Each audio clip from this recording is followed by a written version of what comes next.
ഇന്നല്ലാഹ യുഖ്രിഉ അലാ അബീ ബക്കറിനിസ്സലാം അലാ അബീ ബക്കറിനിസ്സലാം അബൂബക്കർ റളിയല്ലാഹു അൻഹുവിനോട് അല്ലാഹു സലാം പറയുന്നു എന്ന് പറയണം. പിന്നെ അബൂബക്കറെ, നിങ്ങളുടെ ക്ഷമയിൽ എനിക്ക് വല്ലാത്ത സന്തോഷമുണ്ട് എന്നും പറഞ്ഞു കൊടുക്കണം. നബി ഞങ്ങൾ ചോദിച്ചു, സിദ്ദീഖ് യാ അബൂബക്കർ വരണം, ഗുഡ് ന്യൂസ്.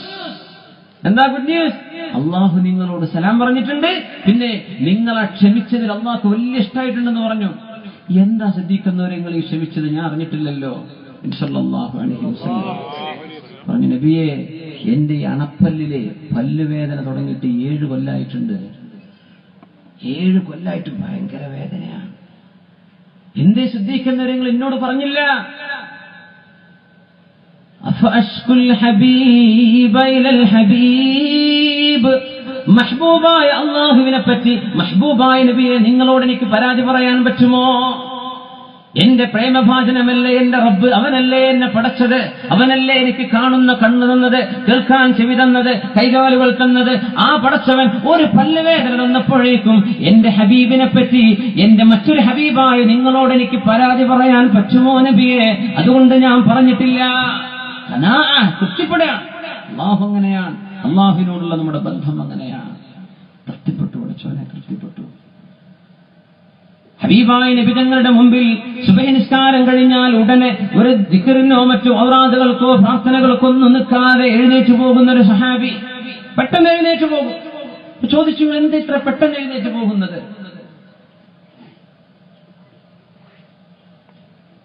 ഒരു ദിവസം നിസ്കരിക്കാൻ വന്ന് അദ്ദേഹം നിസ്കരിക്കാൻ കാണാതെ വന്നപ്പോ റസൂലുള്ളാഹി സ്വല്ലല്ലാഹു അലൈഹി വസല്ലം തങ്ങൾ അന്വേഷിക്കുകയായി.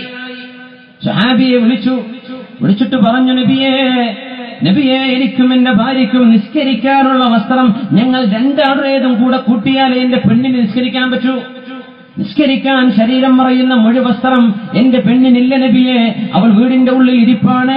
സുബ്ഹി ഖളാ ആകുന്നതിന് മുമ്പ് ഞാൻ വീട്ടിൽ പോയി റൂമിന്റെ വാതിലടച്ച് എന്റെ വസ്ത്രം കൂടെ കൊടുത്തെങ്കിലേ എന്റെ പെണ്ണിന് നിസ്കരിക്കാൻ പറ്റൂ. ഇത് പറഞ്ഞപ്പോഴാണ് നമ്മുടെ ഖലീബ് പോലെയുള്ള സംഘടനകൾ നമ്മുടെ നാടുകളിൽ പ്രവർത്തിക്കുന്നതിന്റെ ആ ഒരു ആവിർഭാവം ഹബീബിന്റെ മനസ്സിൽ നിന്ന് ഉദിക്കുകയാണ്. ഹബീബാണ് ആശയം കൊണ്ടുവരുന്നത്. സ്വഹാബികളെ സഹായിക്കണം, ഈ മനുഷ്യനെ സഹായിക്കണം, വസ്ത്രം കൊടുക്കാൻ സഹായിക്കണം. പാവപ്പെട്ട ആളാണ്, വസ്ത്രം കൊടുക്കണം. എല്ലാവരും വസ്ത്രം കൊടുത്തു. അന്ന് നിസ്കാരം കഴിഞ്ഞ് വീട്ടിലെത്താൻ സമയം ഇച്ചിരി വൈകിയപ്പോ ഭാര്യ ചോദിച്ചു, എന്തേ നിസ്കാരം കഴിഞ്ഞ് പെട്ടെന്ന് എത്താത്തത്? അപ്പോ കഥ പറഞ്ഞു, നബി തങ്ങൾ ഇങ്ങനെ ഒരു സഹായം ചെയ്തെന്നു.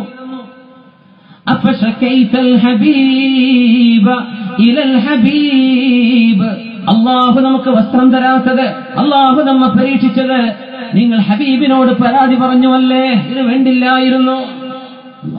എന്താണ് ആ സ്വഹാബിയത്തിന്റെ ചിന്ത? ആ പെണ്ണ് പറഞ്ഞത്, ഭർത്താവേ, നമുക്ക് അള്ളാഹു ഇങ്ങനൊരു പരീക്ഷണം തന്നത് നമ്മുടെ മെഹബൂബായ അള്ളാഹു തന്നതല്ലേ? ആ അള്ളാഹുവിനെ സംബന്ധിച്ച് നിങ്ങൾ നബിയോട് പരാതി പറഞ്ഞുവോ? നബിയോട് പരാതി പറഞ്ഞല്ലേ അള്ളാഹു നമുക്ക് വസ്ത്രം തന്നില്ലെന്ന്? വേണ്ടില്ലായിരുന്നു, ഇത് നമുക്ക് വേണ്ടില്ലായിരുന്നു. അങ്ങനത്തെ പെണ്ണുങ്ങൾ നമുക്ക് കൊണ്ടുവന്ന നമ്മുടെ പെണ്ണുങ്ങൾക്ക് മതിയാവിടില്ല. ഇത് പോരാന്നാ പറയുന്നത്. നമ്മൾ എങ്ങനെ കൊണ്ടുവന്നാലും കുഴപ്പമില്ല, എനിക്ക് സാരി ഇട്ടിയാൽ മതി, പർദ്ദ മതി, എനിക്ക് ചുരിദാർ ഇട്ടിയാൽ മതി.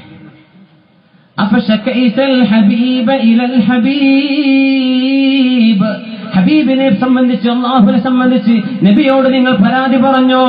അള്ളാഹിനെ പറ്റി പരാതി പറഞ്ഞോന്ന്? അത് അള്ളാഹുവിന് ഇഷ്ടമാകുമോ? എന്തിനാ നമ്മുടെ കഷ്ടപ്പാടുകൾ പറഞ്ഞത്? എന്തിനാ നമ്മുടെ ബുദ്ധിമുട്ട് ഹബീബായ നബി ഞങ്ങളുടെ മുമ്പിൽ വെച്ചത്? നമുക്കത് പൊരുത്തമായിരുന്നല്ലോ, നമ്മൾ തൃപ്തിപ്പെട്ടിരുന്നുവല്ലോ. ആദമിന്റെ സന്തതിയെ, ഞാൻ നിനക്ക് തന്നത് നീ തൃപ്തിപ്പെട്ടാൽ എല്ലാം എന്തൊക്കെ അല്ലാഹു അവിടെ തന്നിട്ടുണ്ട്, അതൊക്കെ നിന്റെ വാഹനം, നിന്റെ വീട്, കുട്ടികള്, മക്കള്, ഭാര്യ, ജോലി, സ്കൂള്, കോളേജ്, എന്തൊക്കെ ഉണ്ട് എല്ലാം. നിന്റെ ശരീരത്തിനും മനസ്സിനും ഞാൻ ആശ്വാസം തരും. നീ എന്റെ അടുത്ത് രേഖപ്പെടുത്തപ്പെടുന്നത് മഹ്മൂദായിട്ടാണ്, സ്തുതിക്കപ്പെട്ടവനായിട്ടാണ്.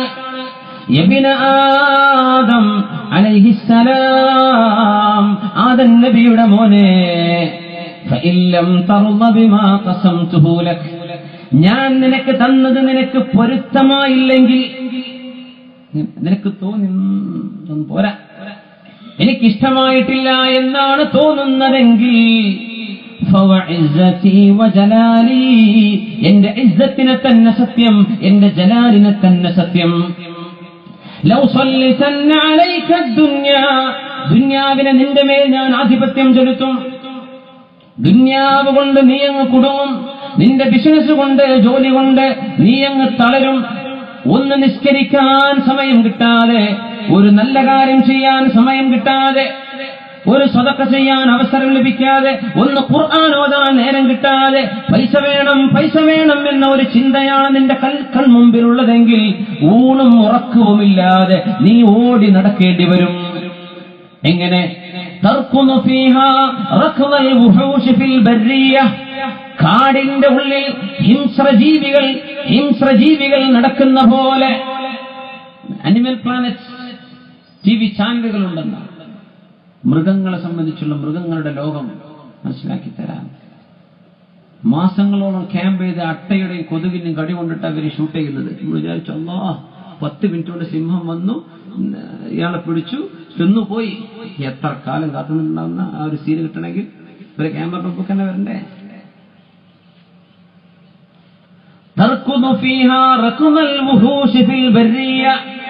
കാടിനുള്ളിൽ ജീവികൾ ഇരപിടിക്കാൻ വേണ്ടി ഓടി നടക്കുന്ന, മറ്റു മൃഗങ്ങളെ കടിച്ചു കീറാൻ കാത്തിരിക്കുന്ന പോലെ ഊണും ഉറക്കൊഴിച്ച് നീ നടക്കേണ്ടി വരും.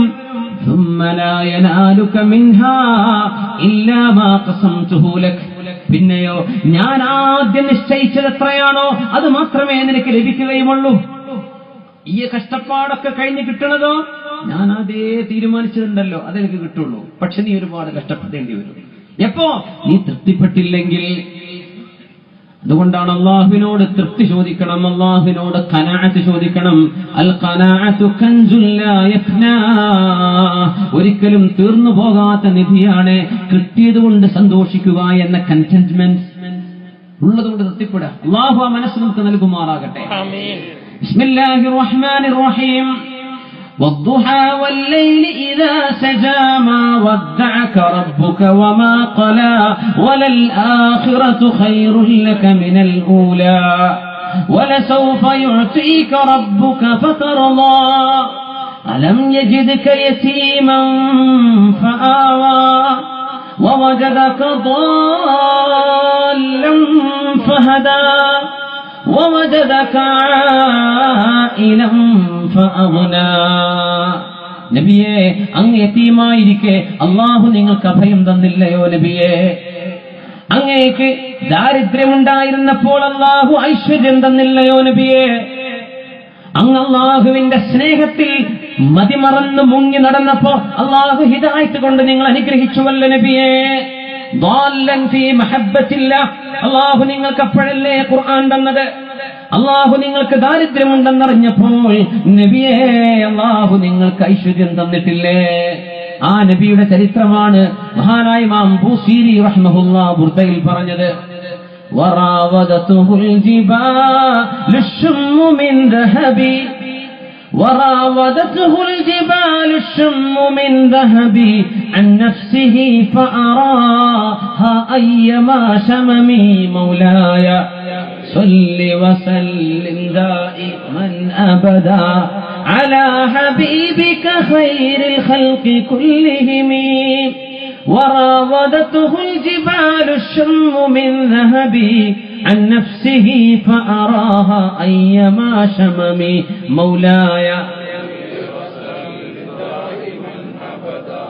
على حبيبك خير الخلق كلهم وكيف تدعو إلى الدنيا ضرورة من وكيف تدعو إلى الدنيا ضرورة من لولاه لم تخرج الدنيا من العدم مولاي صل وسلم دائما أبدا على حبيبك خير الخلق كلهم. മഹാപർവ്വതങ്ങളാണ് നബിയോട് പറഞ്ഞത്. വറാവദതുഹുൽ ജിബാലു ശുമ്മു, ഉഹദ് മലയോളം വരുന്ന ഉഹദ് മലയാണ് നബിയെ ഞങ്ങൾ സ്വർഗമാവട്ടെ, അങ്ങേക്ക് വേണ്ടി സ്വർണമാവട്ടെ എന്ന് ചോദിച്ചത്.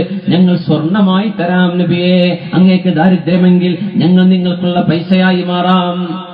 ഉഹുദുൻ യുഹിബ്ബുനാ വനുഹിബ്ബുഹു, ഉഹുദ് മലയോട് നമ്മോട് സ്നേഹമുണ്ട്, ഉഹുദ് മലയോട് നമുക്കും സ്നേഹമുണ്ട് എന്ന് പറഞ്ഞ റസൂലുള്ളാഹി സ്വല്ലല്ലാഹു അലൈഹി വസല്ലം ഞങ്ങൾ സ്വർണമാവട്ടെ എന്ന് ചോദിച്ചപ്പോഴാണ് അന്നഫ്സിഹി ഫഅറാഹ അയ്യമാ ശമമി, വേണ്ട വേണ്ട എനിക്കത് വേണ്ട എന്ന് പറഞ്ഞത്. വകൈഫ തദഉ ഇല ദുനിയാ ദറൂറതു മൻ ലൗലാഹു ലം തുഖ്റജ് ദുനിയാ മിനൽ ഇദമി, ഈ ലോകത്തിന്റെ സൃഷ്ടിപ്പിന് പോലും കാരണഭൂതരായ ഒരു നബി എങ്ങനെയാണ് ഈ ലോകത്തെ ആർഭാടങ്ങളിലേക്ക്